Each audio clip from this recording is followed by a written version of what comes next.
Assalamualaikum warahmatullahi wabarakatuh.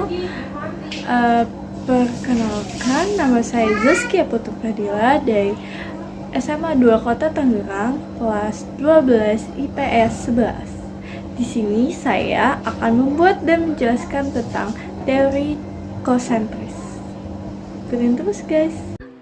Di sini saya akan membuat sketsa sekalian menjelaskan bahan-bahan yang dibutuhkan untuk membuat teori kosentris. Yang pertama ada kardus, yang kedua sedotan, ketiga kain flanel, yang keempat lem, yang kelima spidol, yang keenam alat tulis, yang ketujuh gunting, yang ke-8 sticky note, dan ke-9 karton, 10 penggaris, 11 HPS, 12 buku binder.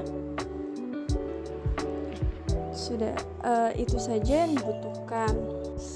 Sebelum masuk ke langkah-langkah, saya akan menjelaskan pengertian dari teori kosentris. Teori kosentris merupakan sebuah teori pembagian wilayah yang mana dimulai dari pusat perkotaan hingga pinggiran yang membentuk sebuah pola lingkaran atau seperti sebuah gelang. Nah, setelah ini adalah langkah-langkahnya dan ini bahan-bahan yang dibutuhkan.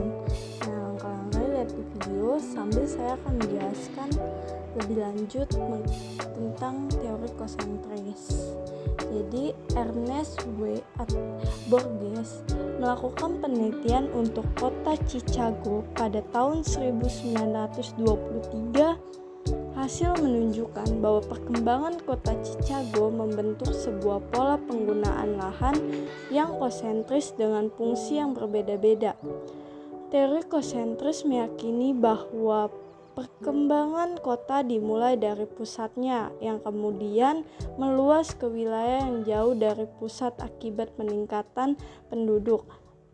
Interaksi antara pengguna lahan dan manusia baik dalam segi ekonomi, sosial, ataupun politik membentuk beberapa zona kosentris. Kekurangannya dari teori kosentris adalah tidak berlaku di negara selain Amerika Serikat.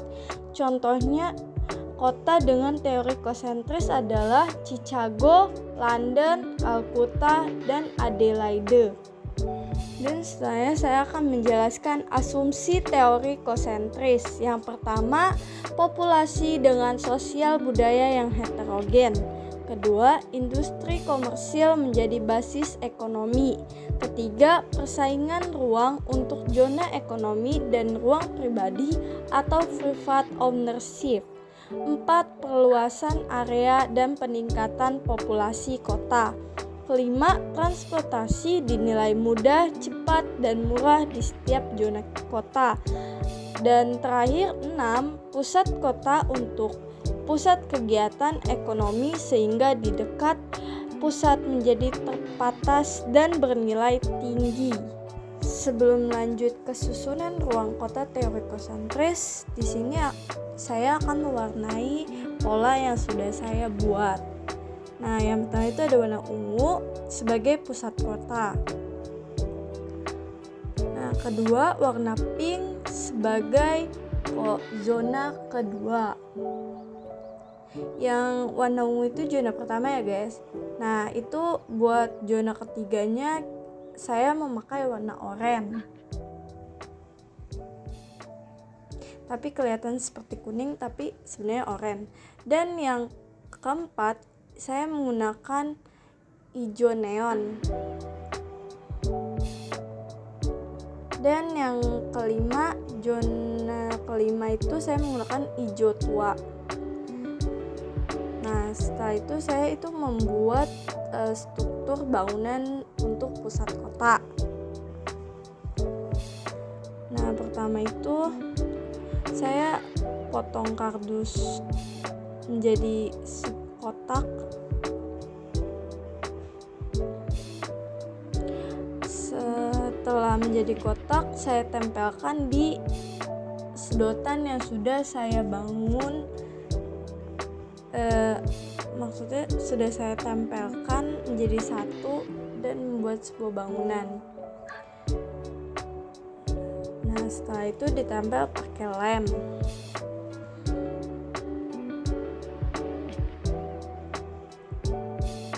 itu saya rekat-rekatin dulu supaya tidak mengsong-mengsong. Nah, itu saya menggunakan lem plastik. Selanjutnya, saya akan menjelaskan susunan ruang kota teori kosentris. Yang pertama, itu ada zona pusat kegiatan atau Central District Business. Ciri-cirinya yaitu A. Inti kota, B. Intensitas yang tinggi untuk kegiatan komersil dan pemerintahan. Gedung, contohnya itu kayak ada gedung, perkantoran, pertokoan, dan lain-lainnya. C. Itu nilai harga jual atau sewa tanah tinggi, populasi untuk pemukiman sangat sedikit. Yang D. Aksesibilitas mudah dan laju orang masuk atau keluar jumlahnya besar setiap harinya. Nah, yang kedua itu ada zona peralihan atau transition zone. Ciri-cirinya yaitu A. Terikat dengan zona pusat kegiatan, B. Populasi penduduknya heterogen dan tidak stabil baik di pemukiman atau kegiatan sosial ekonomi. C. Daerah dengan kependudukan miskin. D. Kualitas lingkungan permukiman memburuk atau sering ditemukan daerah pemukiman penduduk kumuh. E. Dapat diubah menjadi kompleks industri, manufaktur, perhotelan, apartemen, dan lain-lainnya untuk rencana pembangunan kota.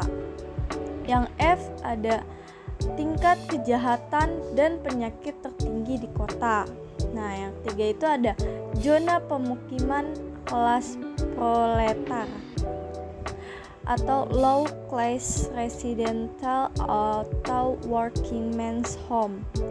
Ciri-cirinya yaitu A. Kondisi pemukiman lebih baik atau umumnya rumah-rumah kecil atau rumah susun. Yang B. Populasi penduduknya merupakan para pekerja dengan penghasilan kecil atau buruh. C. Transportasi dapat dikatakan lebih relatif mudah dan murah menuju tempat bekerja. Nah, yang keempat itu ada zona kelas menengah atau medium class residential zone. Yang keempat yaitu ciri-cirinya ada A. Permukiman untuk para pekerja dengan penghasilan menengah. B. Kondisi pemukiman lebih baik dibandingkan kelas proletar atau pemukiman horizontal ataupun pemukiman vertikal atau apartemen. C. Lokasinya strategis dengan pusat, hampir sama kondisinya dengan yang berada di pusat kota. Nah, yang terakhir itu ada zona penglaju atau zona 5 atau computers zone. Yang ciri-cirinya itu ada A. Memasuki daerah belakang hinterland atau daerah batas desa dan kota. B. Penduduknya tinggal di pinggiran kota tetapi pekerjaannya di kota. C. Biaya transportasi relatif tinggi menuju CBD dibandingkan dengan zona lain. D. Pendapatan penduduk relatif tinggi. Itulah penjelasan tentang materi teori kosentris. Dan negaranya itu ada Amerika doang yang memakai teori kosentris. Nah, contoh-contohnya itu kan ada di sebelah. Sebelum saya jelaskan itu pas ada contoh-contoh kotanya kan. Nah, di situ saya udah jelaskan. Nah, itu beberapa contoh kota yang ada di Amerika. Sekian dari video saya ini, semoga bermanfaat. Wassalamualaikum warahmatullahi wabarakatuh. Terima kasih.